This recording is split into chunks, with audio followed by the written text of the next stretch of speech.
Seterusnya saya ingin menjumpai Yang Berhormat Tuan Ahmad Fahmi bin Muhammad Fazil, Lembah Pantai. Terima kasih. Soalan saya nombor 6. Sila Menteri Wilayah Persekutuan atau Timbalan menjawab. 3 minit. Yang Berhormat Datuk Indah Putua, saya mengucapkan terima kasih kepada Yang Berhormat Lembah Pantai di atas soalan yang dikemukakan kepada Kementerian Wilayah. Untuk makluman ahli Yang Berhormat dan ahli Dewan Yang Mulia ini, perkhidmatan bas percuma Go KL ini telah pun beroperasi di 11 laluan di sekitar Kuala Lumpur, yakni 4 laluan last mile dan 7 laluan first mile. Kekerapan bas adalah 5 minit sehingga 8 minit di waktu puncak dan 15 minit sehingga 30 minit di luar waktu puncak, dengan melibatkan 60 buah bas yang beroperasi, yakni 33 unit bas electric vehicle dan 27 bas unit diesel. Penggunaan bas EV dijangka dapat beroperasi sepenuhnya menjelang awal tahun 2023. Petunjuk prestasi utama ataupun KPI Kementerian Wilayah Persekutuan telah menetapkan bahawa 2 laluan baru perlu diwujudkan dan akan diwujudkan pada setiap tahun dan dijangka akan mula dilaksanakan pada awal Januari tahun 2023. Dengan bertambahnya 2 laluan baru ini, kita menjangkakan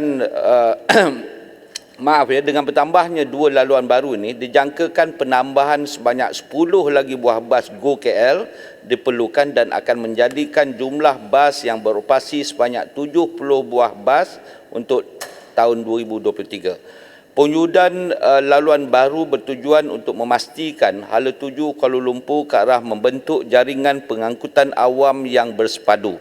Ini dilaksanakan melalui kerjasama kolektif dengan Agensi Pengangkutan Awam Darat, yakni APAD, Kementerian Pengangkutan dan Prasarana Malaysia Berhad, dan juga untuk makluman ahli Yang Berhormat, jumlah penumpang yang menggunakan perkhidmatan bas percuma Go KL adalah seramai 3.1 juta orang dari bulan Januari 2022 sehinggalah Mei 2022, berbanding dengan pada tahun 2019 seramai hampir 19 juta orang yang menggunakan perkhidmatan ini.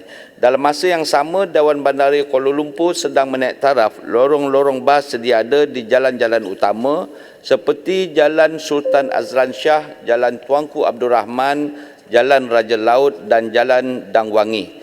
Kerja-kerja menaik taraf lorong bas ini juga akan turut diperluaskan ke jalan-jalan utama yang lain di sekitar ibu kota Kuala Lumpur. Kerja-kerja seperti mengecat semula lorong bas dan memasang papan tanda ataupun signage dengan izin sedang dilaksanakan oleh kontraktor dan dijaga siap pada pertengahan bulan Ogos 2022. DBKL kini sedang bekerjasama dengan prasarana dalam menjalankan kajian mengenai tahap keberkesanan penggunaan lorong bas sedia ada secara maksimal dari segi tempoh masa perjalanan bas untuk tiba ke destinasi. Kajian juga sedang dijalankan ini adalah diharapkan dapat memastikan tempoh masa ketibaan sesebuah bas itu dapat dicapai mengikut jadual yang telah ditetapkan. Terima kasih. Menteri Lembah Pantai, sila soalan tambahan pertama. Terima kasih Timbalan Menteri atas jawapan. Kalau kita lihat, Kuala Lumpur mempunyai penduduk seramai 1.8 juta, tapi setiap hari 5 ke 6 juta orang keluar masuk, termasuklah kita yang ada di sini. Mungkin tak tinggal di Kuala Lumpur, tapi tinggal di Lembah Kelang, tapi keluar masuk 5 ke 6 juta. Kalau kita lihat LRT, MRT, monorail, komuter, Rapid KL, bas Go KL, keseluruhannya jumlah yang diangkut melalui pengangkutan awam mungkin dalam 1 juta lebih. Maksudnya masih ada 5 juta lebih kurang yang mengambil kenderaan bersendirian. Persoalan saya, adakah Kementerian Wilayah akan mempertimbang laluan khusus untuk bas, yang mana kita tahu sekarang ni tak ramai yang nak naik bas sebab bas mungkin dia stuck dalam traffic jam. Jadi kalau LRT, MRT semuanya laluan khas, ya, kalau kita ada laluan khas untuk bas, itu pertama, adakah itu boleh dipertimbang? Kedua, kita tahu untuk mengoperasikan tram contohnya lebih murah daripada bas. Adakah ini salah satu perkara yang boleh dipertimbang oleh kementerian untuk memudahkan lebih ramai orang keluar masuk daripada Kuala Lumpur menggunakan bukan kenderaan persendirian, tapi perkhidmatan pengangkutan awam. Dan kita tidak perlu membina struktur-struktur besar seperti stesen-stesen dan laluan-laluan di atas apa orang kata in the air lebih kurang. Terima kasih. Terima kasih, Bang Pantai salah. Datuk Yang Dipertua, terima kasih di atas pandangan dan juga penjelasan yang diberikan oleh Yang Berhormat Lebah Pantai. Saya bersetuju dengan Yang Berhormat Lebah Pantai bahawa kapasiti ataupun kemudahan bas pengangkutan awam ini perlu kita pertingkatkan. Tetapi seperti yang telah saya jelaskan tadi, sedikit pembetulan Yang Berhormat ya, pengguna yang menggunakan bas ini bukan 1 atau 2 juta, malah lebih daripada itu. Pada tahun 2019 saya dah sebut 19 juta dan Kan? 2021 Itu sehari. okey, terima kasih. Jadi selebihnya itu Yang Berhormat, laluan lorong bas ini memang saya dah sebut tadi, kita akan naik taraf. Selain daripada itu, kita nak tambah lagi laluan bas ini menjadikan ia kepada 14 laluan. Dan selain daripada itu, yang jadi masalah sekarang ni ialah laluan ini dia tak ada connection. Dia putus. Jadi laluan itu terputus dan dalam DBKL dalam proses untuk kita buat tapping antara satu laluan kepada satu laluan yang lain. Selain daripada itu Yang Berhormat, bayaran yang dikenakan kepada pengangkutan awam ni termasuk Rapid KL, bawah prasarana dan sebagainya agak murah. Kita ada program My50, RM50 unlimited ride. Maknanya dia beli kad RM50, dia boleh guna sepanjang tempoh dan laluan yang disediakan untuk 1 bulan.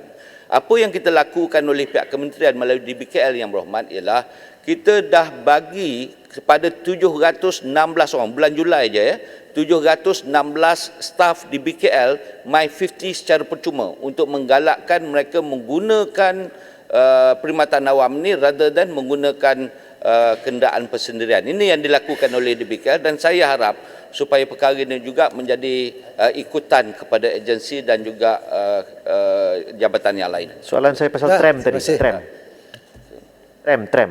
Tram. Adakah kementerian akan mempertimbang? Ya, itu di dalam perancangan kita. Macam mana kita nak upgrade ataupun kita nak tambah tram kita sepanjang laluan yang telah kita sediakan. Cumanya sekarang ni Yang Berhormat, macam laluan lorong bas ni, saya perlu tambah sikit ya. Laluan lorong bas ni Yang Berhormat, kadang-kadang disalahguna. Saya sudah membuat beberapa kenyataan disalahguna oleh pengguna yang bukan bas.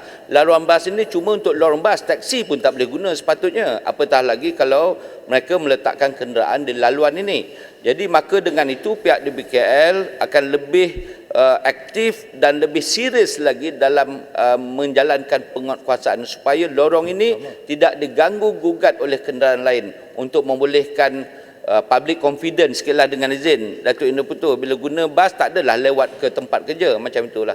Terima kasih. Terima kasih Menteri.